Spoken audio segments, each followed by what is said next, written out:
Halo netizen dimanapun kalian berada, bagaimana kabarnya? Balik lagi bersama gue Wahyu di channel QWERTY 7. Di sini gue akan menghibur kalian semua dimanapun kalian berada dengan film yang jadul tapi masih bagus untuk kita simak.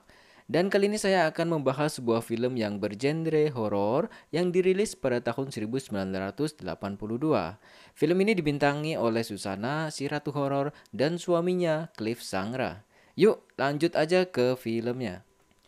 Film dimulai saat Dayang Sumbi sedang merajutkan tenun sambil bernyanyi, sedang asik bernyanyi tanpa disengaja tiba-tiba teropong benangnya terlempar jauh hingga jatuh ke bawah. Karena Dayang Sumbi enggan untuk mengambil teropong benangnya, ia pun memohon kepada Yang Kumuhi jika ada orang yang mau mengambilkan teropong benang itu, jika wanita akan dijadikan saudara, jika laki-laki akan dijadikan suami. Tiba-tiba, datanglah lengser yang membawa teropong benang Dayang Sumbi. Si lengser ini adalah prajurit kerajaan orang tua Dayang Sumbi. Sin berpindah kepada raja yang tidak lain adalah ayah Dayang Sumbi, yang dimana ayah Dayang Sumbi doyan banget sama cewek-cewek desa yang dikumpulkan oleh sang lengser. Lalu, dengan keplayboyannya, si raja pun memilih gadis-gadis desa yang akan diajak mantap-mantap. Saat sedang memilih targetnya, tiba-tiba saja datang prajurit yang mengabarkan Dayang Sumbi hamil. Sontak si raja yang tidak lain adalah ayah Dayang Sumbi pun murka. Lengser pun kaget dan menjatuhkan wadah panah si raja. Si raja pun murka kepada Dayang Sumbi karena membuat malu dan merendahkan martabat ayahnya sebagai raja. Lalu ketika raja sudah sangat malu, ia memaksa Dayang Sumbi untuk mengatakan siapa sih orang yang sudah mantap-mantap dengannya. Karena tidak mau mengaku, raja pun memanggil Algojo untuk memenggal Dayang Sumbi. Sontak, Lengser langsung mengaku dialah yang sudah mantap-mantap dengan Dayang Sumbi. Sontak sang raja pun langsung menendang Lengser hingga jatuh dan meminta Algojo memenggal kepala mereka berdua. Untung saja ibu sang raja menghentikan dan meminta jangan dipenggal. Bagaimanapun juga, Dayang Sumbi adalah anak dan cucu raja. Atas persetujuan raja, Lengser pun dikutuk jadi anjing dan Dayang Sumbi pun diusir dari kerajaan. Kini setelah bertahun-tahun berlalu, Jaka pun sudah dewasa. Di sini Jaka yang sudah tumbuh dan jago manjat berniat membantu ibunya mengambil ranting pohon. Karena ranting yang dibawa kecil-kecil, Jaka pun berinisiatif menebang batang-batang pohon yang besar. Sin berpindah ketika Dayang Sumbi sedang bercerita betapa setianya si anjing kepada mereka. Tiba-tiba Dayang Sumbi terlihat menangis. Jaka pun terheran-heran dan berkata, "Apalah arti kesetiaan anjing?" Jaka pun berkata, "Aku Jaka yang akan menjaga ibu selamanya." Sontak si ibu pun terharu dan memeluknya. Setelah memeluk Jaka, perut Dayang Sumbi pun berbunyi dan meminta Jaka mencari hati menjangan. Karena Jaka anak nurut, tanpa basa-basi, Jaka pun berlari ke hutan bersama si anjing untuk mencari hati menjangan. Singkat cerita, Jaka pun meminta Tumang menggiring menjangan agar bisa terpanah ketika dirasa sudah pas ke arah Jaka. Jaka pun siap memanah, tapi ternyata panahnya mengenai Tumang si anjing.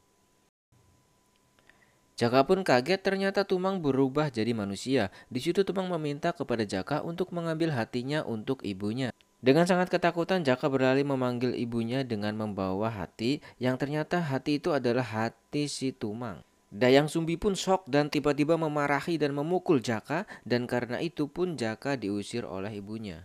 Singkat cerita, sampailah Jaka di dalam goa dan bertemu batu besar bercahaya yang mengatakan dia adalah utusan dewa. Dimulai dari situ Jaka pun berlatih bela diri setiap hari tanpa disadari ia kini telah memiliki ilmu-ilmu yang tinggi. Adegan berpindah di mana para prajurit menculik gadis-gadis desa. Disinilah sang Kuryang unjuk kebolehan di mana dia langsung menghajar prajurit dan berhasil menyandra Adipati dan bisa menggiring mereka pergi. Sin berpindah ketika Jaka kangen dengan si emak dan pulang ke rumah, namun Jaka terkejut melihat ibunya yang sudah jadi tulang belulang. Tapi di sini sebenarnya ibu Jaka masih hidup. Film bergeser ke sang raja. Karena raja marah, akhirnya sang raja meminta kepada Adipati untuk menangkap Jaka. Adegan di mana Jaka sedang berjalan dan diserang oleh sekelompok prajurit, terjadilah baku hantam. Namun karena kalah jumlah, Jaka pun berhasil ditangkap. Jaka pun sudah terkurung, namun tidak sampai di situ, si raja pun meminta Algojo untuk memenggal Jaka. Terjadilah baku hantam lagi dan di mana Jaka harus bertahan menghadapi lawan-lawannya dan di sini satu demi satu pun bisa Jaka kalahkan. Dan Algojo pun harus mati di tangan Jaka. Scene berpindah di mana Adipati sedang menggeledah rumah warga, lalu ditemuilah Dayang Sumbi yang tidak mengaku bahwa ia adalah Dayang Sumbi. Lalu raja pun meminta Adipati untuk menjemput Dayang Sumbi untuk dibawa ke istana. Adegan berpindah di mana layaknya sepasang kekasih yang sedang camping, mereka berdua asik di sungai di mana Jaka berenang dan Dayang Sumbi memancing ikan. Karena sangat bersemangat berenang, Jaka pun menangkap ikan. Saat ikan ingin diberikan kepada Larasati, namun karena saking semangatnya, Jaka sampai lupa pakai celana, yang membuat Larasati pun malu, tapi mau. Jaka pun meminta Larasati mengambilkan celananya, dikarenakan Larasati malu, dengan terpejam ia membawa celana Jaka. Tanpa disadari, Jaka pun tiba-tiba mencipok bibir Dayang Sumbi. Scene berpindah kepada Adipati yang diutus raja untuk menangkap Jaka dan kembali terjadi baku hantam dikarenakan musuh terlalu banyak. Jaka pun harus tertangkap untuk yang kedua kalinya. Di sini terlihat Jaka yang sudah tertangkap jaring dan diseret ke dalam rumah untuk dibakar hidup-hidup. Sial, ternyata Jaka masih hidup dan kembali menuntut keadilan. Terjadi baku hantam lagi di mana di sini Jaka berhasil membuat kepala Adipati putus dan mati. Karena sudah dibutakan hawa nafsu, Jaka pun tetap memaksa Dayang Sumbi untuk menikah dengannya. Namun Dayang Sumbi menolak. Karena terus memaksa, akhirnya Dayang Sumbi membuat syarat jika Jaka ingin menikahinya, dia harus membendung sungai Citarup dan membuat lautan dan membuat perahu untuk berlayar dan syaratnya langsung dimulai dan harus selesai sebelum matahari terbit. Tanpa rasa khawatir, Jaka langsung cabut dan mulai membendung sungai membuat lautan. Scene berpindah ketika raja ingin sekali membunuh Jaka, lalu kembali terjadi perkelahian, yang pada akhirnya raja pun mengutuk Jaka jadi monyet. Namun itu bukan apa-apa untuk Jaka. Jaka berhasil kembali jadi manusia dan pada akhirnya raja pun harus tertusuk oleh cucunya sendiri. Tanpa memperdulikan ibu dan kakek yang sedang sekarat, Jaka pun tetap pergi untuk menuntaskan membuat perahu kembali agar tetap bisa menikahi Dayang Sumbi. Scene berpindah, matahari pun terbit, Jaka pun gagal. Tapi di sini karena Jaka yang sudah nafsu tetap mengejar Dayang Sumbi dan lagi-lagi mencipoknya. Akhirnya di sini Dayang Sumbi berubah menjadi pohon kembang.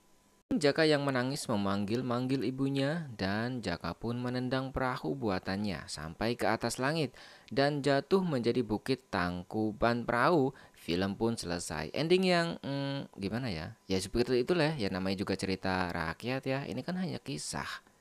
Itulah cerita rakyat. Ya, si Jaka.